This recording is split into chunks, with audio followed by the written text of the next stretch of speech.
everybody, Lost Slurper here, and before we get started, I want you all to take a second and think. What do you think the greatest webtoon ever created is? By the end of this video, I'll give you my opinion on what the greatest webtoon is, but to preface, I've read more than 10 webtoons, but I'll be going over the general plot and my thoughts on my 10 favorite webtoons. Spoiler free, of course, but let's get right to it. So, the first webtoon we got is named Seed. It is the first webtoon I've ever read. It was pretty interesting as a first manhwa to read. The general plot is about an AI coming into the hands of our protagonist, Emma, and how it evolves alongside her and grows with her as a character. She has to come to terms with the moral implications of using the AI as it becomes more powerful. It's a pretty good series with realistic characters, good art, and great world building. It slogs at some points, but is a very consistent read. Solid 7 out of 10. Now, just as a quick intermission, webtoons are usually manhwa, which are Korean manga, if you didn't know, but not all webtoons are manhwa, but these are just the ones that are on the app, so just a quick clarification for you guys. The next series we have is elceed. Thought it would be funny to put this right after the series called Seed, but don't get them twisted. This is an action webtoon and it's pretty popular. It follows our protagonist Jiwoo as he encounters a cat, which turns out to be one of the strongest awakened in the series. Awakened are pretty much just people with superpowers, which most of society knows nothing about. The plot is mainly him getting stronger, meeting more awakened, and making friends along the way. Although the story structure doesn't break the boundaries of a typical superhero story, the standout of this story is most definitely the characters. Jiwoo is a great person, and as you read, his personality is very infectious. His kindness spreads to all the other characters in the series and reminds me of Tanjiro from Demon Slayer, but I just like Jiwoo a lot better. The only thing that threw me off about this is when I first started reading was the character art and design. Let's just say they're fabulous, but you get used to reading it quickly. The fights are awesome and the characters are great. I've loved it since I started reading. 8.5 out of 10. Next up, we have Extraordinary. Now, as you guys may know, this series is very mainstream and has a lot of chapters.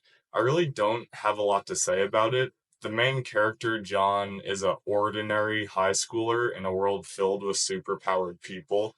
Their powers are scaled from levels 1 to 10, with 10 being the strongest and 1 being the weakest. Now, this story has a lot of potential, but I'm not a huge fan of how it turned out so far. There's a lot of weird plot points for John, the main character, and he becomes more unlikable as the story progresses. The side characters are pretty entertaining and the fights are decent, but that's about all I can say in its defense. 6 out of 10 for me, but everyone has their own opinions. Now we have Teenage Mercenary. This is a series that I do enjoy reading and catch up on it every few months. The main character was a child assassin that now gets a chance at life with a good family and friends. There's nothing too deep with this story, it's just a good MC that's very OP. Good supporting cast, fun fights, and badass main character moments. 7 out of 10. So number 5, we got Omniscient Reader. Just to put it out there, this is in my top 3 webtoons, and for good reason. The main character, Dokja Kim, is awesome. The plot is pretty much that Dokja has been one of the only people reading this long-running story, and suddenly this story becomes reality, and he's the only one who knows what is going to happen and how it will end. He wasn't treated well and never felt fulfilled in his regular life, so it's super interesting to see how much he grows as a character and interacts with the other characters in the story he dedicated so much time to. The world building is vast and incredibly interesting. There's a lot of moving pieces in this story, but it stays consistently good, and I spend all my coins on it to read the newest chapters. Well, also, the art is peak. There's another connected story called The World After the Fall. I haven't read that, but we'll probably get around to it eventually. I heard the light novel's even better for omniscient readers, so I'll probably end up checking that out soon. 9 out of 10. Number 6, we got Hero Killer. The main character is an assassin in a world of heroes looking to get revenge for his sister. The power for her sister, excuse me. The power system is well developed and it has good comedic moments and cool characters. The problem is the plot progresses slowly. They don't go deep into much of the character motivations or connections, and a lot of character development is done in flashbacks. 6.5 out of 10. Everything is Fine is up next. First and only horror manhwa on this list. I love horror, but I have more horror manga I like than manhwa. For me, paneling plays a big part in it, and the way webtoons are structured makes horror difficult to get invested in. This story, however, is very good. It takes place in a world where everyone wears these cutesy animal masks and focuses on a suburban couple trying to survive. This story is really great. The chapters are intense and drama filled, and the art style contributes a lot to the unsettling feeling.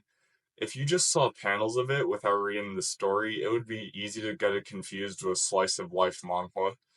There is constant reveals and twists in the story, so it always keeps you on your toes. Easy 8 out of 10.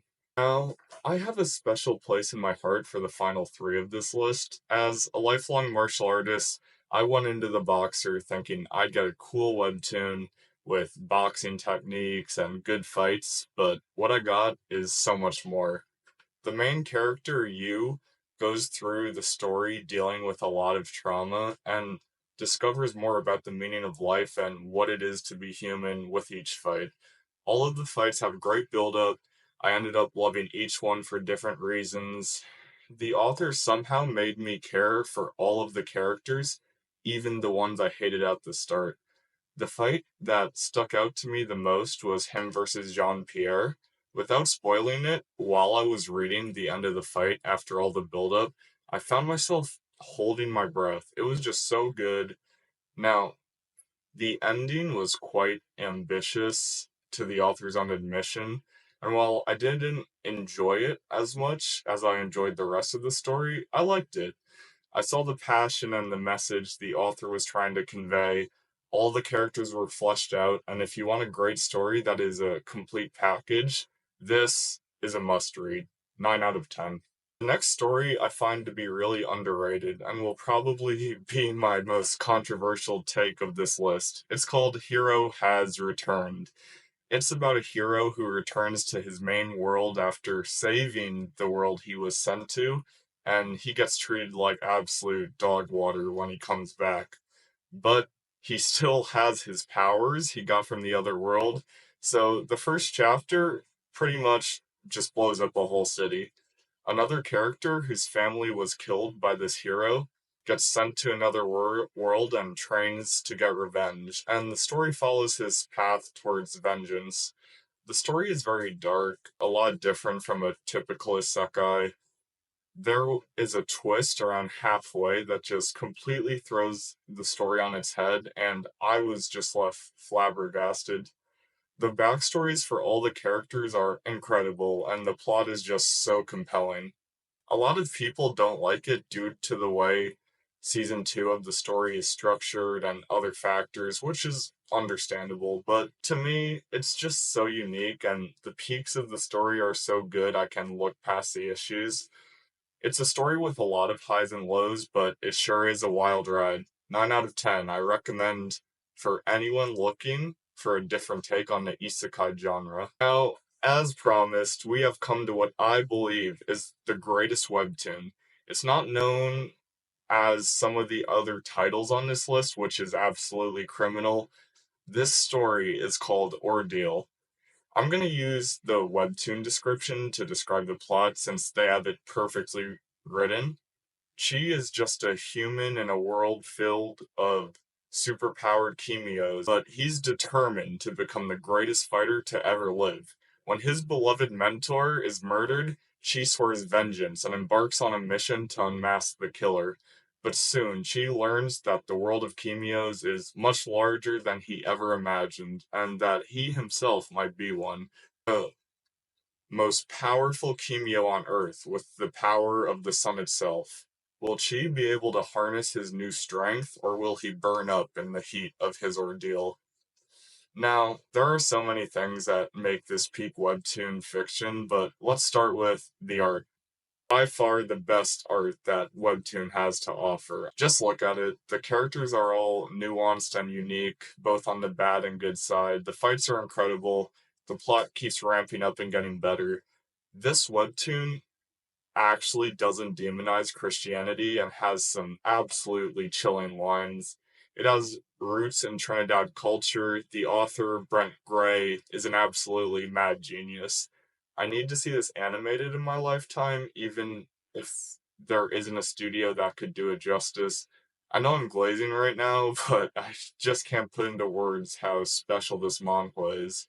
And it really takes the medium to the next level. If you haven't read it, I'd suggest to drop what you're doing right now and go read it. 10 out of 10, can't wait for season 3. And that's all, folks. If you can, I hope you subscribe and give this video a like, as I really want to start uploading manga/manhwa videos consistently and build a cool little community here. It's something I'm super passionate about, so I hope you all enjoyed my first video. Take care, everybody.